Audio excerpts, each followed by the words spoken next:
नमस्कार दोस्तों, मैं आपका अपना डॉक्टर सुरेश परिहार। आज मैं दादा पोता शो में बात करूंगा कि दादाजी की दादी जी, यानी कि मेरे दादा, और उनकी भी क्या है कि दादी जी, यानी कि मेरे जो पिताजी हैं, उनकी उनकी जैसे कि उनके जो दादा हैं, है ना, उनकी माँ। तो मेरे दादाजी की दादी जी, और उनका क्या है कि पंजाबी में गीता पाठ। दोस्तों, ये हमारे लिए मुझे लगता है कि बहुत ही एक सौभाग्य की बात रही है कि मेरे परिवार के इतने पुराने, जब मैं जाऊं उस वक्त भी किसी ने मेरे दादाजी के दादी जी को, यानी कि मेरी परदादी से भी ऊपर हुई थी, तो उनको भी क्या पढ़ाई लिखाई करवाई थी। उनके जो भाई हैं वो कहते हैं कि जैसे बहुत ही अच्छे थे, और वो पूजा पाठ मान लो या फिर सत्संग, एक्चुअल में जो है वो सत्संग करते थे, और कोई वीणा वगैरह बजाते थे। तो उन्होंने अपनी बहन को, यानी कि मेरे दादाजी की दादी जी को, उस वक्त पंजाबी पढ़ा दी। हमारे कल्चर में, एरिया में पंजाबी होती है, ऊड़ा आड़ा ससा हा हा, ऐसे करके पढ़ाई। उस पंजाबी की वजह से उनके भी परिवार में कहीं ना कहीं से वो गीता आई, और वो जो गीता थी वो यानी कि गुरुमुखी एक भाषा है।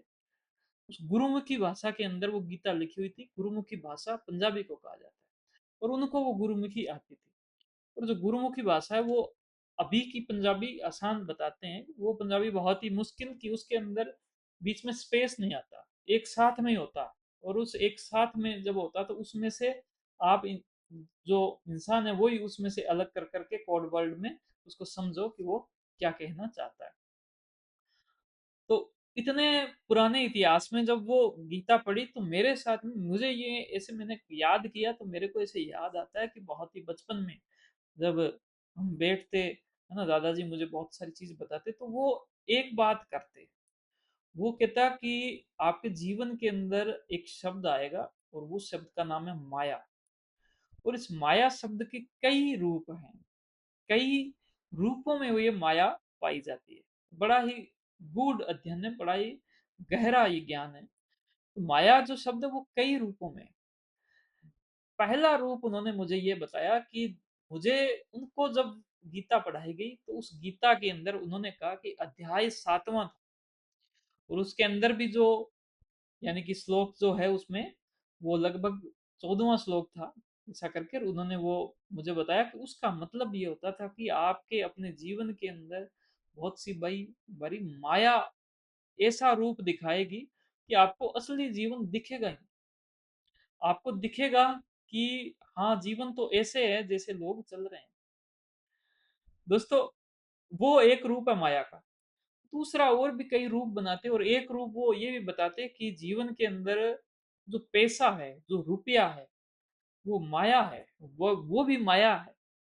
और मैं अक्सर उनको देखता कि हमारे, वो किसान थे तो वो सारा जो अपना अनाज है वो इकट्ठा करके, और हमारी मंडी जो है वो गोलू वाला लगती, तो वहां पर वो जाते और उस उनको दे देते। और जब भी पैसों की आवश्यकता होती तो वो वहां पर उनके पास में जाकर बैठ जाते। वहां पर बहुत सारे और भी लोग होते थे, नीचे गद्दे लगाकर वो बैठते, और मैं भी उनके साथ में जाता। तो वो बैठते, जब उनकी बारी आती, जब उन पर ध्यान दिया जाता, मैं उनके पास में बैठा रहता। तो वो बोलते कि हाँ जी बताओ कुलराम जी। वो कहते हैं कि आप थोड़ी माया चाहिए। वो उस वक्त भी क्या है कि ये माया शब्द का उपयोग करते थे, मेरे को बड़ा अच्छे से याद है कि थोड़ी माया चाहिए। वो कहते कितने चाहिए, तो ये कहते कि साहब 10,000 रुपये चाहिए। वो कहते इतने तो नहीं है अभी, इतने तो मत लेके जाओ, और आप 5,000 रुपये ले लो। वो 5,000 रुपये दे देते, वो लिख लेते। और जब उनका जो भी चक्रवृद्धि ब्याज होता है वो भी लगता, और जब फिर आगे फसल होती तो उनको वो दे देते, और इस प्रकार से काम चलता। तो माया का एक रूप वो भी। लेकिन ये जो माया पहली बोली गीता वाली, ये इसके पीछे भी एक गूढ़ राज ये है। तो उन्होंने कहा कि जब मैं बच्चों की पढ़ाई के बारे में सोच रहा था, यानी कि मेरे पिताजी की पढ़ाई के बारे में सोच रहा था, तो ये बात लगभग मुझे लगता है कि 1980 के आसपास हुई होगी। तो उस वक्त कहते कि भी मैं किसान, मेहनत करता, जमीन भी कोई ज्यादा नहीं, एक हाथ, है ना, हाथ की भी परेशानी।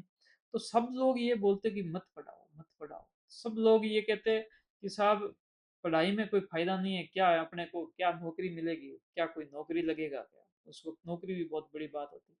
और आप तो है ना, जो खेतों में काम करो। लेकिन मैंने किसी की नहीं सुनी, मैंने उनकी क्यों नहीं सुनी, क्योंकि मैं उस सब चीजों को मैं माया समझ रहा था कि ये तो माया का खेल है। ये थोड़े दिन बोलकर जो है ना वो चुप रह जाएंगे। अभी की परेशानी, अभी के संकट में मुझे जोश के साथ, हिम्मत के साथ में आगे बढ़ना है, और मेरे को इनको पढ़ाना है। और इस बात से जितना वो बोलते गए ना, उतना ज्यादा मेरा जो जोश है, मेरा जो आत्मविश्वास है, इस बात के लिए बढ़ता गया कि मुझे तो इनको पढ़ाई करवानी, तो पढ़ाई करवा दूं बस।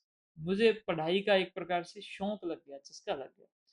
और कहीं ना कहीं उनकी करवाई हुई पढ़ाई ने मेरे परिवार की जो सूरत है वो बदली है। हम उनको नमन करते हैं, उनके जोश को नमन करते हैं। और उनके ये पूरा जो एक इतिहास है, मैंने गीता की भी बात की, वो भी, और इसके बाद माया की बात की, वो उसके बाद मैंने उस चीज को पढ़ा, गीता को मैंने पढ़ा, मैंने वहां पे जाके भी मैंने देखा कि वास्तव में उन्होंने जो बात बोली वो उसी रूप में है या नहीं।